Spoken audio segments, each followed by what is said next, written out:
Okay, so the last section was on measures of center, where like the kind of center of the data is. This section tells us about dispersion, or how the values are spread out.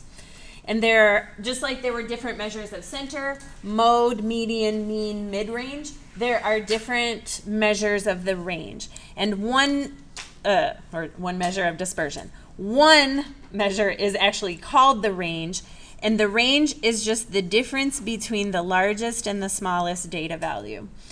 So if we were like in the last section, and I'm just looking at the first page. So here, so page 1 of 3.2. The range would be the largest, which is 28. And the smallest is 1. So the range would be 28 minus 1, which would be 27.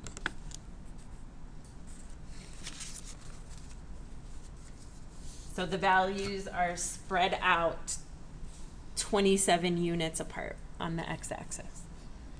We can use our calculator to help determine this range if the list of numbers is very long.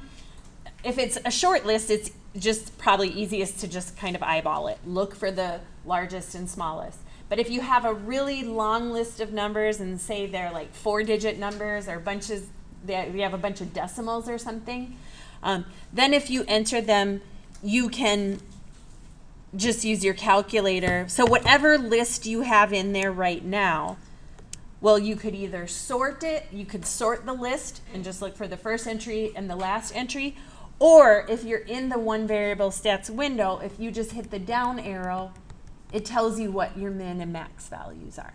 So you can get the min and the max from the one variable stats option on your calculator.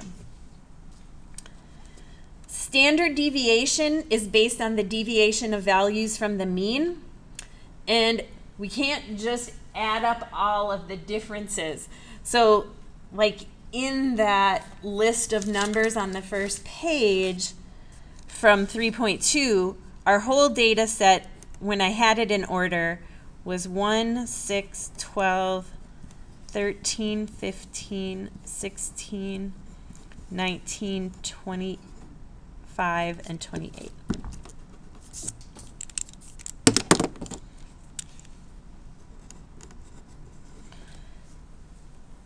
So the standard deviation and the mean was 15. So we want to, it kind of tells us, gives us a feel for how far are the values in the list away from 15. Well, obviously every value is a different distance from the average. And it says we can't just add up all the differences. This one would be 14 units below, so we'd say negative 14. That's its distance. This one would be 9 below, so we'd call it negative 9. The problem is, now these would all have negative distances. This one's distance is 0. And now these would all have positive different distances because they're above the average. Always, every single time when you add them all up, you would get 0. So how early statisticians chose to deal with this is to square the difference. That always makes it positive. Absolute value also would be positive, but they just chose to square it so that you always get a positive and things never cancel out. Here's the important part of standard deviation. The larger the standard deviation, the more spread out the data are. So larger standard deviation, larger spread to the data. I give formulas here, and I think on the next page I even give us room to do the formula by hand, but I think I'm just going to skip that. I'm not ever going to have you calculate it by hand. I want you to use your calculator. It's super time consuming to do by hand. So we're just going to go straight to using the calculator to get it.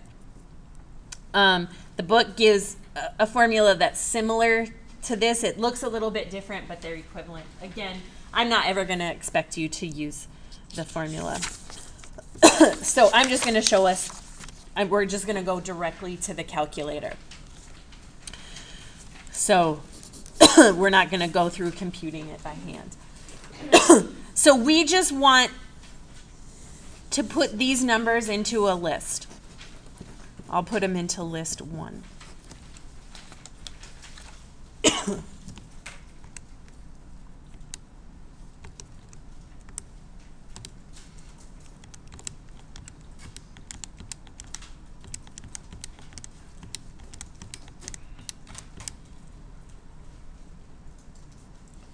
And then you go to one variable stats, just like if we were doing the mean. Stat, calc, one variable stats. And your values are list 1. So there's our average. So what we're looking for here is right on the first page. So there are 2 things that could apply. There's SX, and then there's the thing right below it. That's the lowercase sigma in the Greek alphabet. It looks like this. Both of these are symbols for standard deviation. It's just this one is the standard deviation of a sample.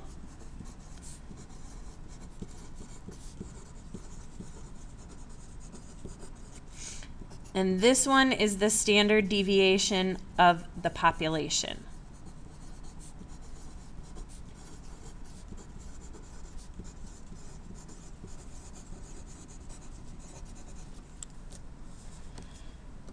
And for problem that we were doing, it was all of the people in the waiting room.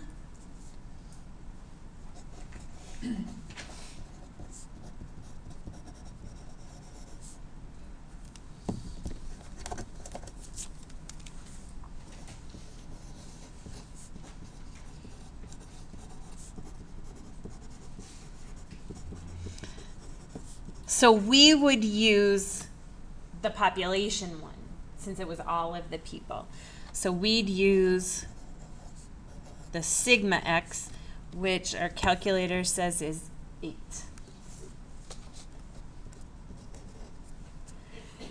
So what this number tells us is that, and this is a really loose interpretation,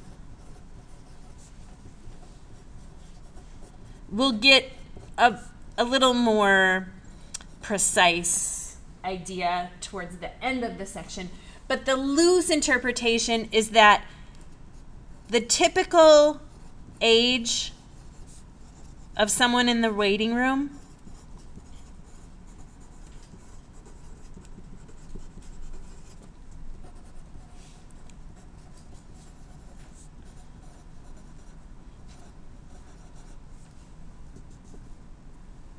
is, so the average was 15 plus or minus 8 years. So the standard deviation is, you're saying most of the people are within that distance from the mean. And so that would take us up to 23 and down to 7. So between 7 and 23. And when you look at our list, obviously not everybody is between the ages of 7 and 23, but there are only a few of them who aren't. Most of them are between 7 and 23. How many people were in this list? Well, I guess it's about half, a little over half.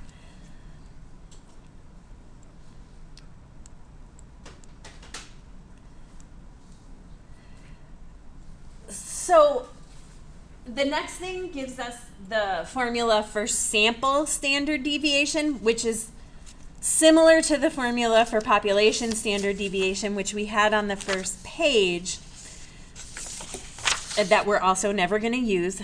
It's just that on the first page, it had n in the denominator, and they have x1 minus mu. Here we have x1 minus x bar. Well, mu was the population average, x bar is the sample average. So we're just always subtracting the average. And then there we were dividing by the number or the size of the population. Here, n is like the size of our sample.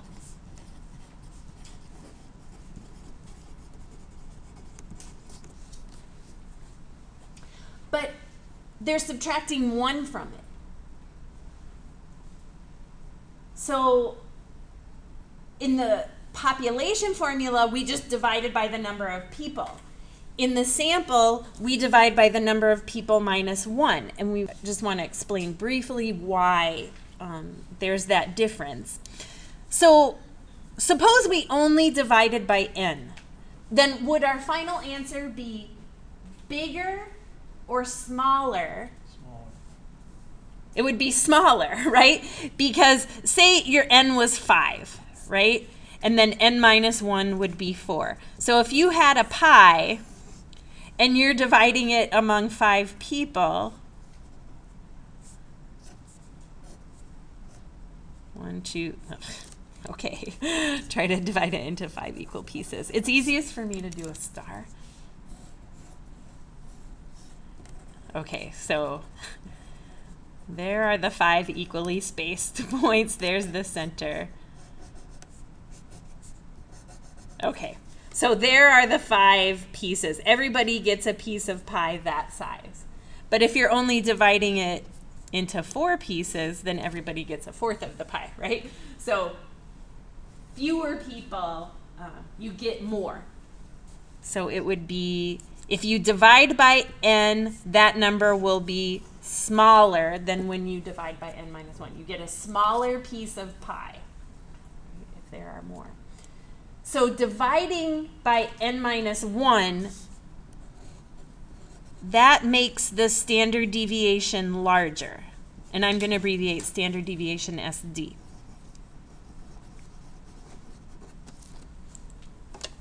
So we're throwing one person out. You don't get any pie, so now everybody else gets a slightly larger piece. The reason is when you take a sample, so suppose I was trying to find the average height of all North Hennepin students, and I took a sample of size 30. Say also that there happens to be a student, one student on campus who's 8 feet tall. Just say there was only one. If I'm only taking a sample of 30 people out of, say, 10,000, do you think I'm very likely to select that 8-foot tall person? No, he's probably not going to be in my sample. He could be, but there's a very small chance. So when I only take a sample, I'm not getting, generally, I'm not getting the extremes on either end. I'm getting, you know, probably a representative sample, but I'm not getting the extremes. So the values of the entire population are more spread out in general than what I see in my sample. So that's this dividing by n minus 1 thing. And you don't ever have to actually worry about dividing by n minus 1 because we're just going to put stuff into our calculator. But I just want to explain why those two values are different. So they said, if this is the entire population, the standard deviation is 8. If this was just a sample of the population, then the standard deviation is about 8.5 because it's probably, the population is probably more spread out than the sample you took.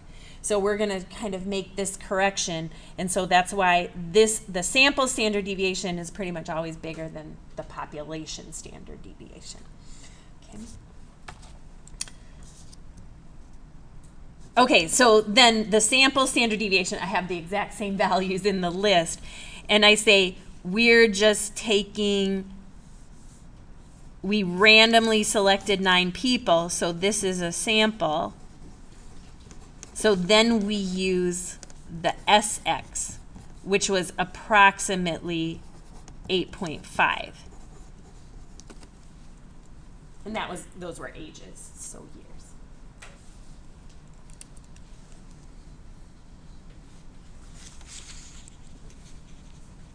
So you go through the same steps on your calculator, whether you're looking for population or sample, but you just have to remember when you answer the question, since the numbers are different, you have to be sure that you're using the appropriate symbol, the S or the sigma. The variance It's just the square of the population standard deviation or the square of the sample variance. So we don't use this too much, but I think the homework might ask you a couple questions about variance. I'm generally more interested in standard deviation. One drawback of variance is that the units are not the same. Like if I squared 8, so this 8 was 8 years. We expect to be off by about 8 years. But if I square it 64 years squared, that doesn't really make sense, right? So that's why we don't use the variance too often. What's it good for? I don't know. If you know the variance, you can find the samples, the standard deviation.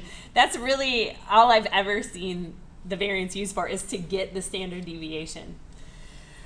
Round off rule, as with measures of center, we round measures of dispersion to one more decimal place than the values given. So if we're given the data as whole numbers, we round the standard deviation to one decimal place. If we're given one decimal place, we go to 2. We always just increase it by 1.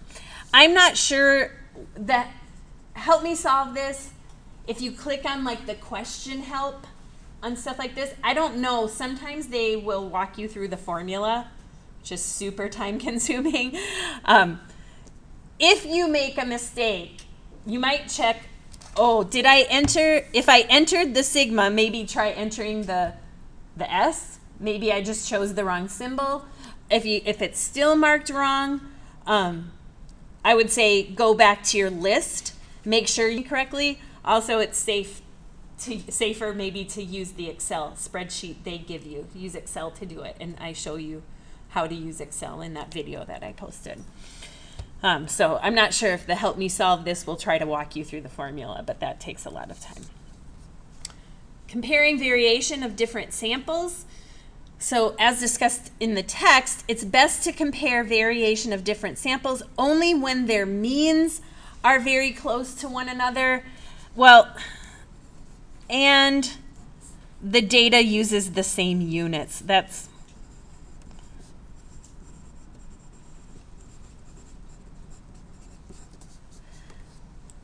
like if you were comparing, like even if you were looking at a, like say high school kids or something, and maybe like the gifted group or whatever, and you looked at their weights and their IQs, they might all be like close to 100. So even though the values are close, it doesn't really make sense to compare a weight to an IQ.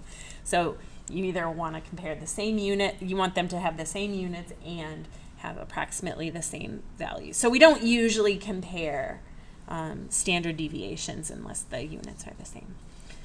Okay, so using and understanding standard deviation. So I gave the very loose interpretation on the previous page. So here we're going to get a more precise interpretation.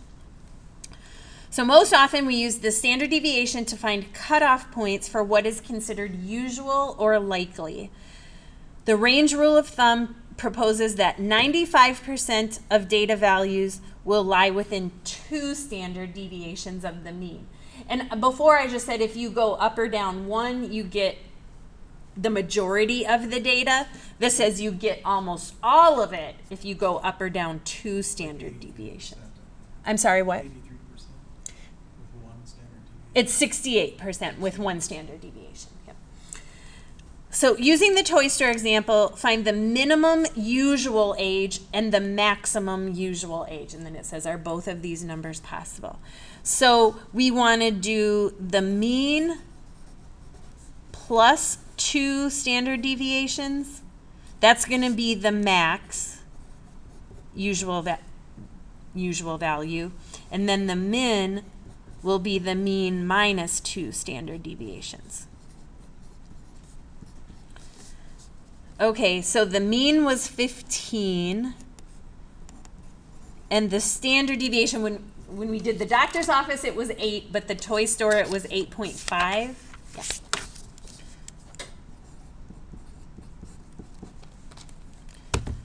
So 15 plus 2 times 8.5 is 32.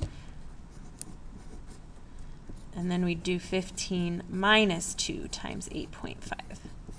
And that's going to give you -2. So is it possible to have both of those ages? No. This, you can't be a negative age.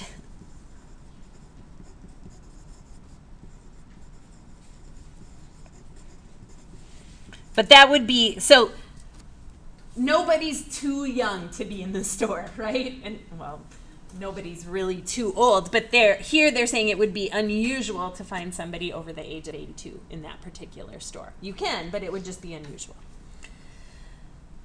Suppose we're only given the mean and the range of the data set. So it says we can roughly estimate the standard deviation using the following formula. So the standard deviation is approximately the range divided by 4. So the toy store example, the range, remember, is max minus min, and I think that was 28 minus 1. Right, the max is 28, the min is 1. So it would be 28 minus 1 divided by 4.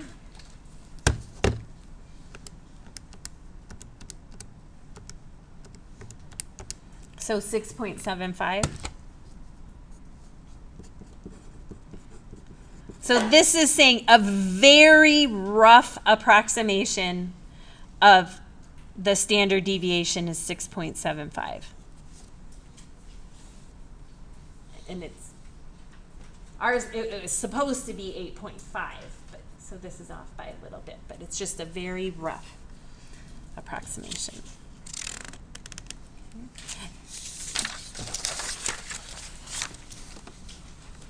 Okay, the empirical rule to describe data that are bell-shaped. So if a distribution is roughly bell-shaped, then approximately 68% of the data will lie within 1 standard deviation of the mean. What we just talked about, the cutoff for usual or unusual, 95% of the data will lie within 2 standard deviations of the mean. And if you go out 3 standard deviations, you get 99.7% of the data, so almost everything. So we'll draw a picture here that helps us visualize that. In a certain class, the homework scores on the first assignment had a distribution that was approximately bell-shaped. The average score was 78 and the standard deviation was 7. What was the percentage of scores between 57 and 99? So the first thing I'm going to do is draw a curve that's bell-shaped. And so this is symmetric. So if the curve is symmetric, the mean, median, and mode are all in the center. They're all at the highest point. So right in the middle is the mean. And they tell us that the average was 78. So 78 is right in the middle. And the standard deviation is 7. So we want to go up 7 units. So if we go up 7, where would that put us? 85. And then if I add 7 again, where does that put me? 92. And then up 7 again puts us at 99. And then we want to go down by 7s. So if I go down by 7, where does that put me? 71. And then down by 7 again, 64. And then down by 7 again,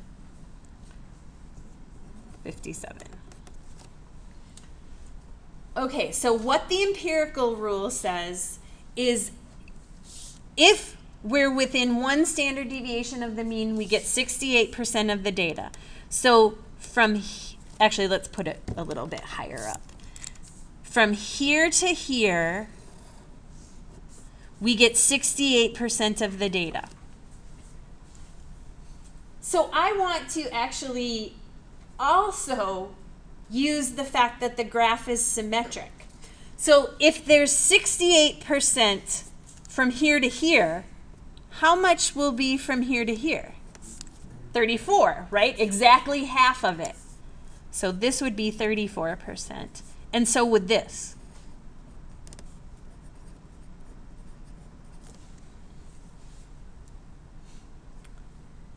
So that's just using the first bullet point of the empirical rule. The second bullet point says Approximately 95% of the data will lie within 2 standard deviations. So here's the mean if I go down 2 standard deviations and up 2 standard deviations. So here's 78, down 2, up 2.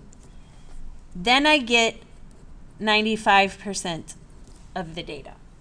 Now, I can't just divide that 95 equally into 4 equal pieces because these 2 pieces are bigger than these 2 pieces, right? Plus, I already know what these 2 pieces are, right? These 2 pieces are each 34%. So, how much did I add to the graph when I went from 1 standard deviation to 2 standard deviations? How much extra did we get? Right. So we added 27% when we went out another standard deviation. But I have to split that 27% equally into these 2 pieces, right? So if I added 27%, half of that went to the right and the other half went to the left. So 13.5. So from here to here, I added on 13.5%. And from here to here, I added on 13.5%. Can you repeat that again from the 7%?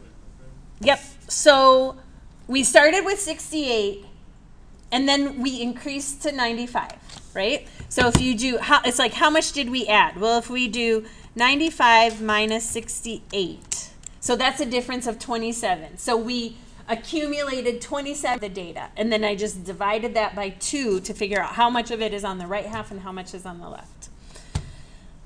Okay, and then now I'm going to just do a different color so it shows up a little bit better. Now the third bullet point says 3 standard deviations from the mean. So here's the mean, and we go down 1, 2, 3, and we go up 1, 2, 3. And when we do that, we get 99.7% of the data. So how much did we add to what we already had? 4.7, right? Because we're now at 99.7. We just left off with 95.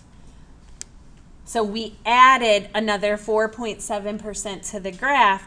But I want to divide that equally between these 2 pieces, the right half and the left half. So if I divide that by 2, I get 2.35. So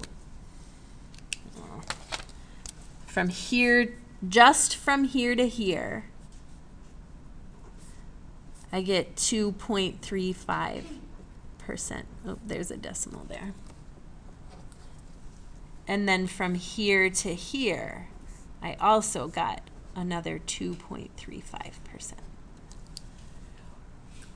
So what's left? 0.3%, right? We have 99.7 that we should get 100% of the data. So we have 0.3 left, but I have to also divide that equally between the left and right half. So what's left on each piece is 0.15%. They call that the tails, way on the top and the bottom. So I haven't used green yet. So then for this, like the tail up here, that's 0.15%. And for this tail right here, that's also 0.15%. And now if you add up like all of those pieces, you should get 100%. So I'm going to redraw this graph just at the bottom so we kind of see how it's going to help us answer the question at the top of the page. So here's the average, 78, and then I have 85, 92, 99.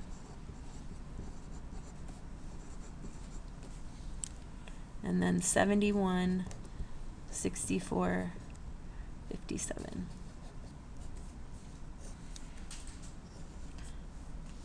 I am only going to put the percentages inside the bars. I'm not going to put the 68 and the 95 and the 99.7. I'm just going to put like each bar.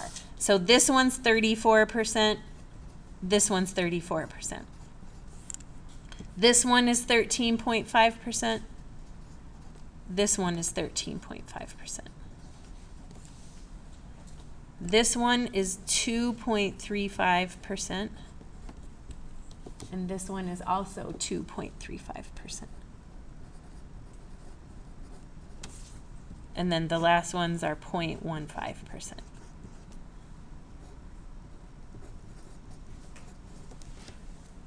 Okay, so those are the percentages we want to focus on. So now to go back to the question that they asked us, what was the percentage of scores between 57 and 99? So what I'm looking at on this graph, here's 57. So right here, and 99. Well, that one, there's symmetry there, right? They're both 3 standard deviations away. So here's 78, down 1, 2, 3, up 1, 2, 3. So maybe I'll also ask a different question after we answer this one. So what is the percentage of scores between 57 and 99? 99.7, because it's within 3 standard deviations. So 99.7% of the grades were between 57 and 99. What about the percentage of grades that were greater than 71? So I'll use a different color here. So greater than 71 means this part of the graph. So how would we figure that out? Right, just add up all of these percentages. So we'll do including the tail, because those are bigger than 71, right? So somebody could have gotten 100 on the exam. Yeah. Would it be easier to just go from 100 and subtract? Yep, you could do 100 and then subtract these 3. You could do it either way. Yep. So, and you'll see that you get the same thing. So if I do 34 plus 34 plus 13.5 plus 2.35 plus 0.15, I get 84. So 84% of the grades were higher than 71. If you use the fact that 100% of the data has to fit under the curve, and we are only leaving out these 3 pieces right here, you could do 100 minus those 3. 13.5 minus 2.35 minus 0.15. And you get 84. So either way, you could do it. What is the percentage of scores below 57? 0.15%. So if you say the percentage of scores between 57 and 99, 99.7. Because you're leaving off this 0.15% and this 0.15%. If you have to stay between 57 and 99, so let's just see if I use these blue marks here and add up those numbers. 2.35 plus 13.5 plus 34 plus 34 plus 13.5 plus 2.35, 99.7. See, because yeah, you're leaving off this, but you also have to be between 57 and 99, so you also have to leave off this one. Okay, this only works if they tell you that the distribution is approximately bell-shaped. Chebyshev's inequality is a way to approximate even if it's not bell-shaped.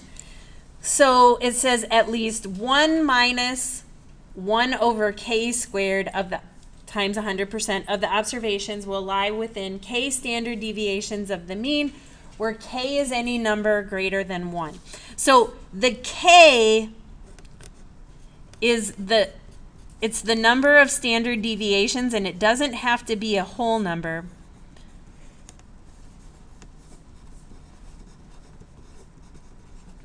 And the formula to figure out what your K is the distance from the mean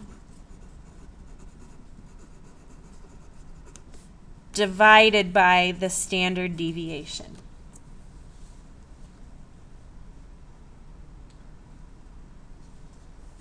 So it says, suppose the homework scores in the previous example did not have a bell-shaped distribution.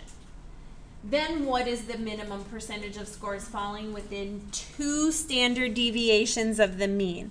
Well, here they tell us K is the number of standard deviations. So they tell us 2 standard deviations. So we don't have to use this part of the formula. We know that K is just 2. Sometimes they'll tell you the number of standard deviations, and sometimes they'll say how many scores are within 10 points of the mean. And if they had said within 10 points of the mean, then you would do 10 divided by whatever the standard deviation is.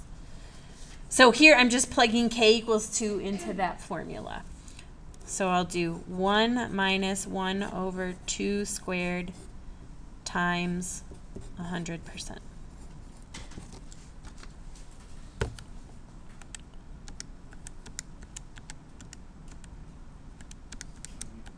$75.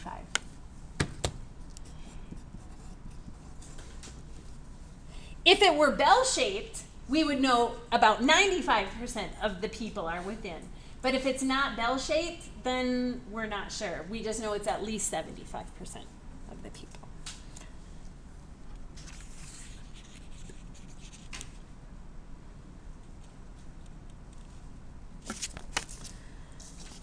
It compares of data sets with significantly different means and, oh, yeah. So could we apply the 75% to the mean? So if it's like 78, could we divide the 75 by half and say that they're within there? Could you divide this answer by half? Yeah. No, we don't know that it's symmetric. Okay. Right? So we don't know anything about the shape of the distribution. So it might be skewed. So I don't know that it's like 37.5% on one side and 37.5 on the other. It might be skewed. Mm-hmm. So what is the 75%? So this means 3/4 of the class were within 2 standard deviations of the mean.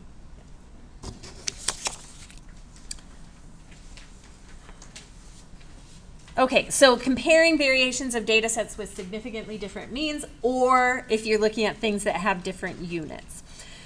So if the means are not approximately equal or are measured in different units, we use what's called the coefficient of variance to compare variations.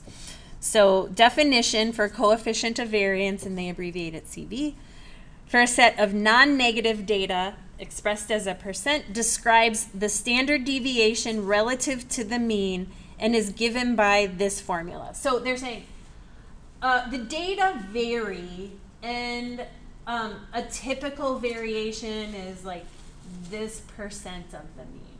So the smaller the CV, the less variation in the data. So in the homework, they'll give you a couple sets of data and they'll say which one has less variation, and you'll compare their CVs.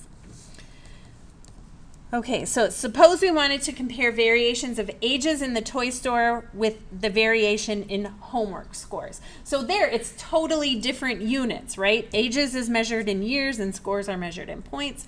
Would we compare standard deviations, or would we use the coefficient of variance? CV, right? Because the units are different. We wouldn't want to just compare their standard deviations. One is in years, the other is in points. So we're going to look at the coefficient of variance for each set. So we'll do the toy store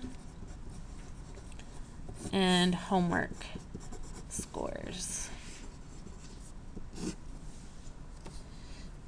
Okay. And then toy store are, so it's the appropriate standard deviation. So for the toy store, the standard deviation was 8.5. The mean was 15. And then we'll multiply by 100%.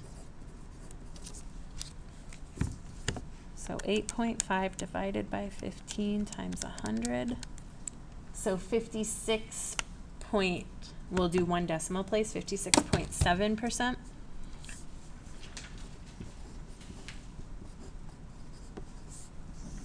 So like the typical variation from the mean is about 56.7%. And then for the homework scores, the average was 78 and the standard deviation was 7. Oops, so this is CV. So the standard deviation was 7, the mean was 78, and then we'll multiply by 100%.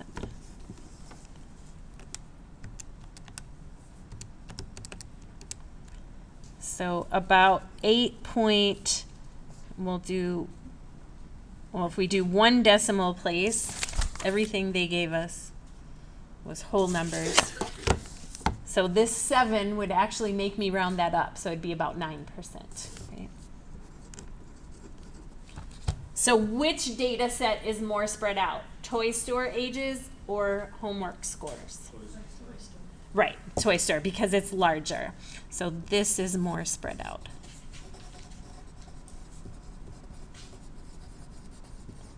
The CV is larger. All right. When would that be useful?